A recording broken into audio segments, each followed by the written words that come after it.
Hello. In this video we're going to learn how to generate random integers so that we can sample from the population. Okay? So the first thing I do is I turn my stats wizard off, and you can see how to do this in a short video, another short video. Then what I like to do is I seed the calculator. Now why do I do that? Well, really the calculator does not randomly generate numbers. What the calculator has is a very long list, and if we were to start at the same place and then enter the same interval that we want the calculator to select from, we're going to get the same list of numbers, and we really want more randomness than this. So if we all start at a different place, that's all we need to do to fix the problem. So what I like to use is birth dates. So let's say your birth date is April 7th, 1998. We are going to use the birth month and birth date, so 04, 07, and you can disregard the leading 0. So we're going to use 407. So in your calculator, you're going to enter 407, right? And then we're going to store this in the random generator. So go to Store, which is above the On button, Store.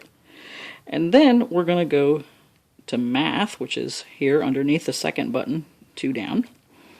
And we're going to go to the right until we have Probability.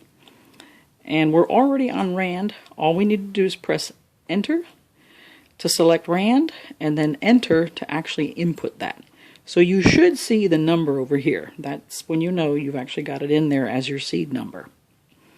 Now, I'm going to go ahead and clear this. I like to work on a nice clean screen.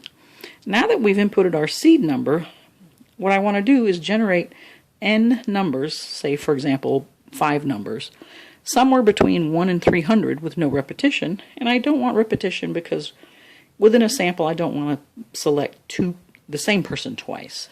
All right? So how do we do that? Well, we're going to go back to Math, and I want Probability. So I go to Probability, and I want Option 8, Ran Int No Repetition. Now you can scroll down to Option 8, or you can actually just press 8. So Ran Int No Rep, and I want to say I want to select any people from 1, and then I will separate that comma, 300. This simulates a population of 300 people. So I'm selecting maybe the first person all the way to the 300th person, anywhere in between. And then I use a comma again, and by the way, the comma is above the 7. And then I tell the calculator how many values I want it to pick at a time. All right, so now I press Enter, and there's my 5 numbers. Okay. Say, for example, I want the calculator to give me the numbers 1 at a time. I'm going to go back into Math, go to Probability, Option 8, and then I want it to select numbers from 1 to 300 because my population is that size. But at this time I want it to give me numbers 1 at a time. Okay, so there's my first number, and I just keep pressing Enter to get all my values. Okay, and I can just keep pressing Enter and keep going and going and going. That's it. Thanks so much for listening.